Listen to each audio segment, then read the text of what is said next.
Welcome back to World History. Today, we're in Chapter 13, Early African Civilizations.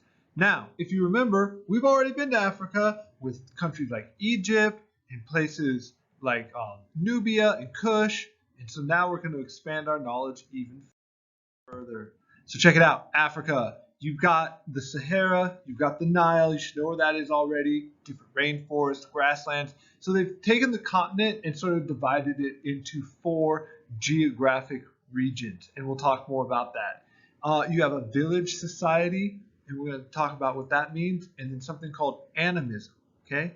One of the most important regions is going to be Ghana, and they will become rich in the trade of gold and salt.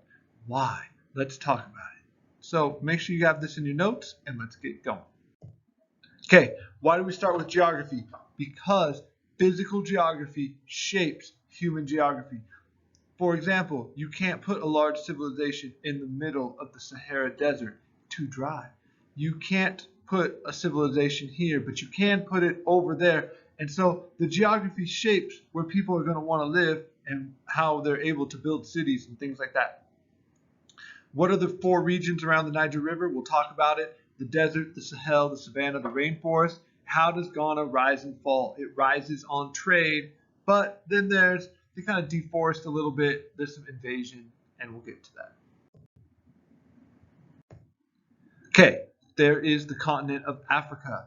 You have two types of maps here. One is a political map.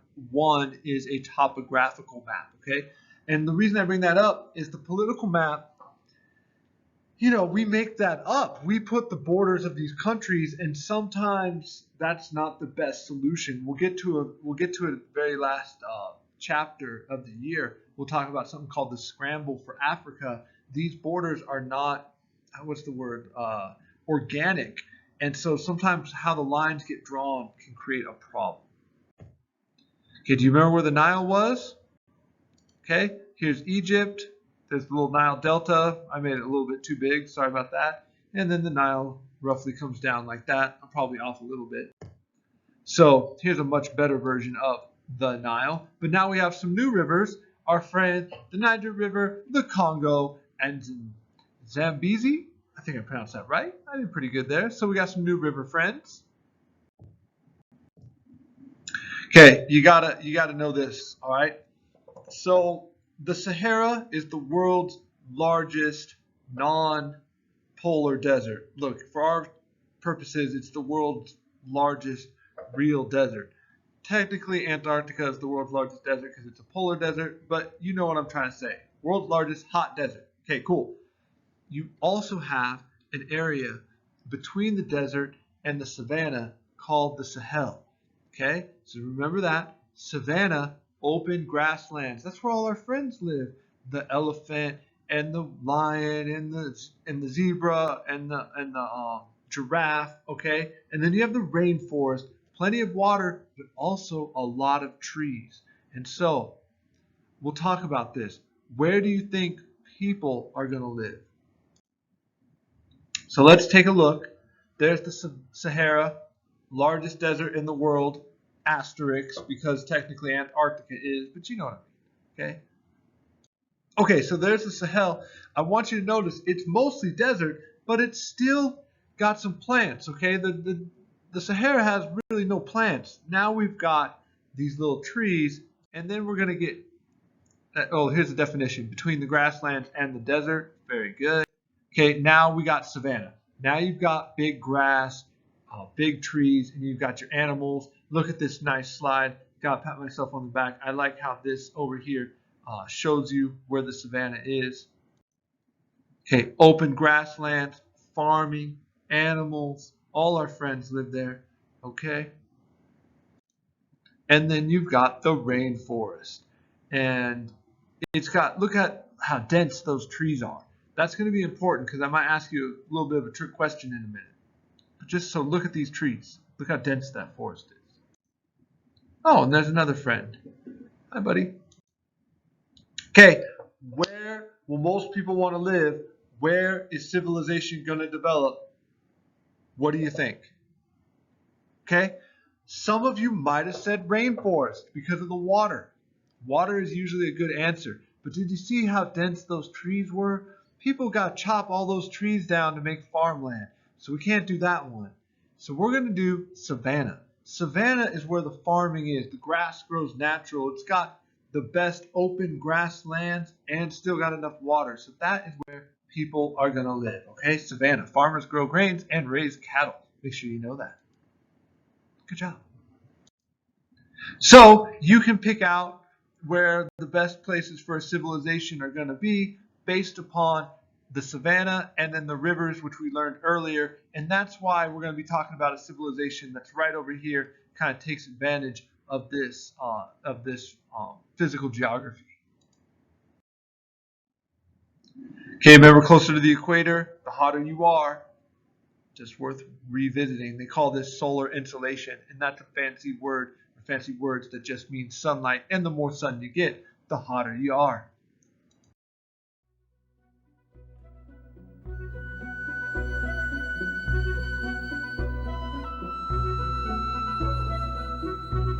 The African savanna, a place bursting with life. A vast landscape, home to a seemingly endless array of plants and animals, from the minuscule to the mighty.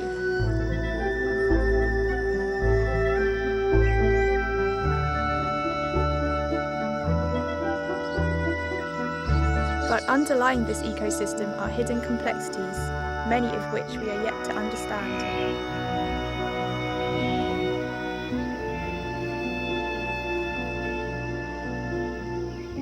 Each species is vital in maintaining the delicate balance.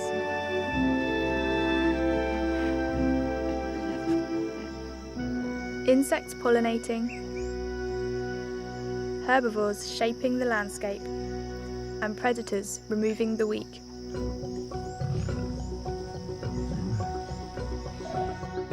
This is a complex web of ever-evolving interactions.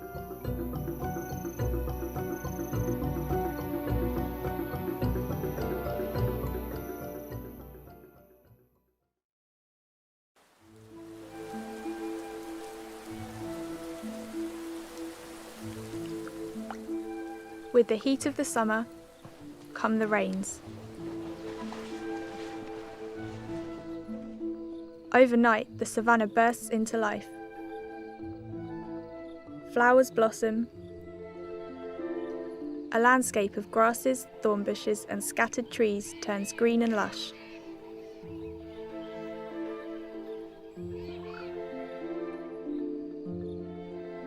Water must be conserved, preparing for the harshness of the dry season that will follow. But today, animals gorge on the abundant new growth, each in their own unique way. The bees gather nectar. Unknowingly, they transfer pollen from plant to plant, allowing fertilization throughout the savanna's botanical kingdom. Grazers target the grasslands. Warthogs dig for roots and grubs in the shallow dirt. Elephants browse on trees and bushes.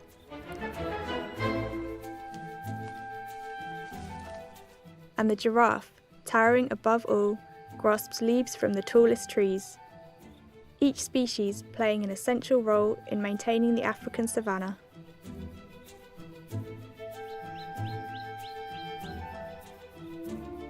Watching are Africa's predators, the king of which is the lion.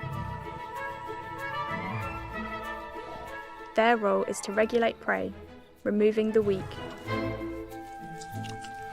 Thinning out large herds of animals opens up space and resources for smaller herbivores.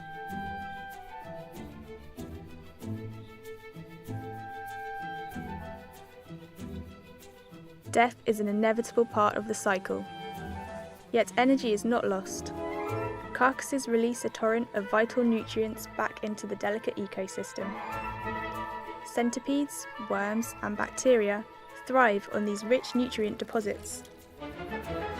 Termites, always busy, are another major decomposer of the savanna, returning nutrients to the soil as they consume dead plant matter. These nutrients are now ready to enter back into the cycle, Up through the roots of plants they are drawn, shoots sprout, flowers bud, and the trees grow stronger and taller. The cycle continues. Life on Africa's savanna is more than a collection of individuals. All lives are intricately interwoven, where the removal of even one seemingly insignificant species can cascade throughout the ecosystem. It is our responsibility to safeguard the diversity of the savanna, recognizing the importance of each and every species. If we can achieve this, then one of the world's last pristine ecosystems may have a future.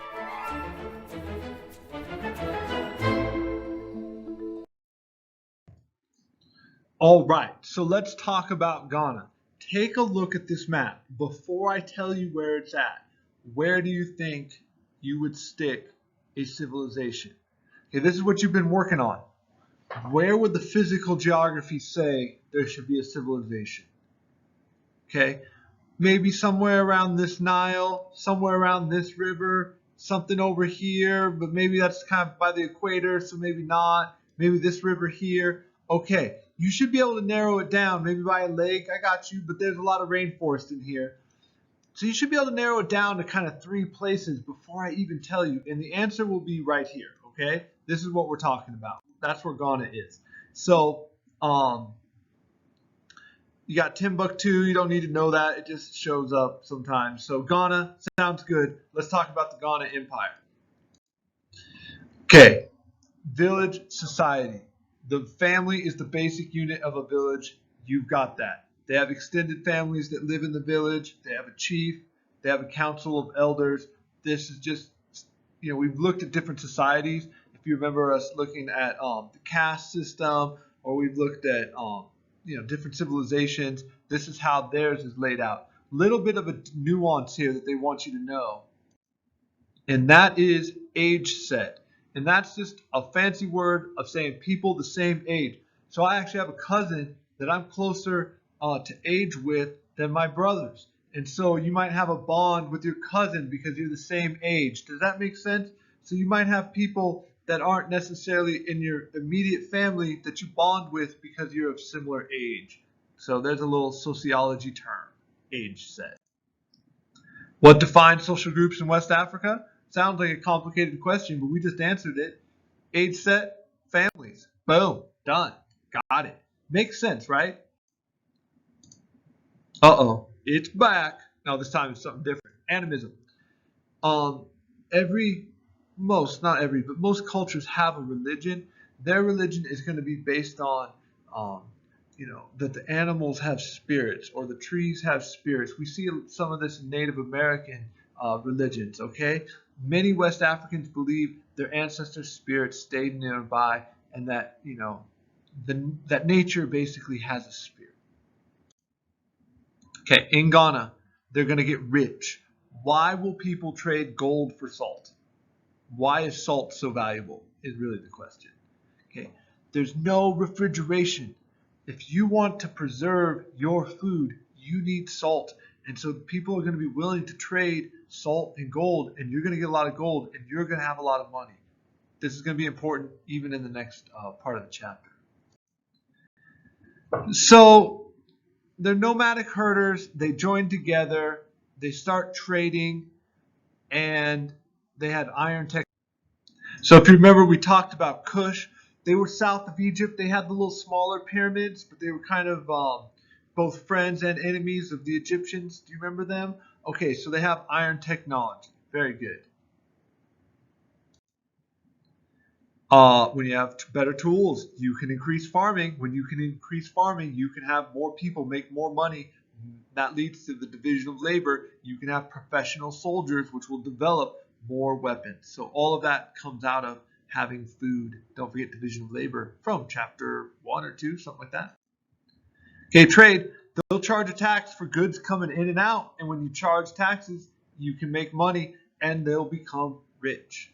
And in a minute, they're going to be extra rich. But for now, they're just straight regular rich. Okay, they charge taxes and they have resources. What are the resources that Ghana has that everybody wants? Think about that for a second. Okay, salt. Boom. Good job.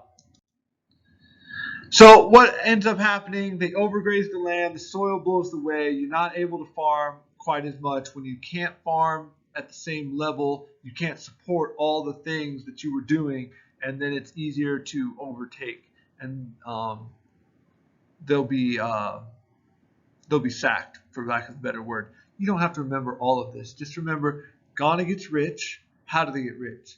Because they trade gold and salt. Why would you want salt? Salt is good for refrigeration, and then overgrazing, internal rebellion, they fall apart like every empire, civilization, or culture does eventually. And then here we go. Two of Africa's greatest kingdoms grew up in West Africa, south of the Sahara, along the Niger River in the modern country of Mali. The first of these great trading empires was Ghana. It was founded around AD 300 by a people called the Soninka. They may have been the first West Africans to make iron.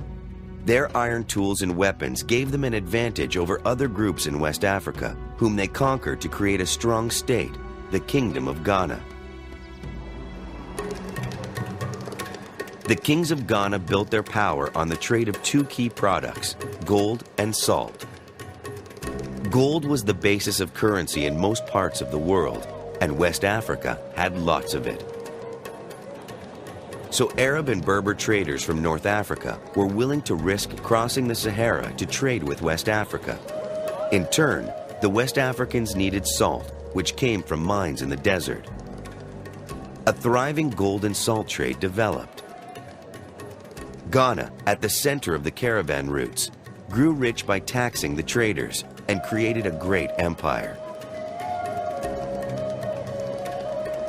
The traders brought more than just salt and other goods. They brought a new religion, Islam. The kings of Ghana welcomed Muslim traders, but they didn't adopt their religion. Instead, they allowed traders to establish their own Muslim trading towns. But around 1050, an extreme Muslim religious movement arose among the desert Arabs. Its followers, called Almoravids, waged war on all non-Muslims.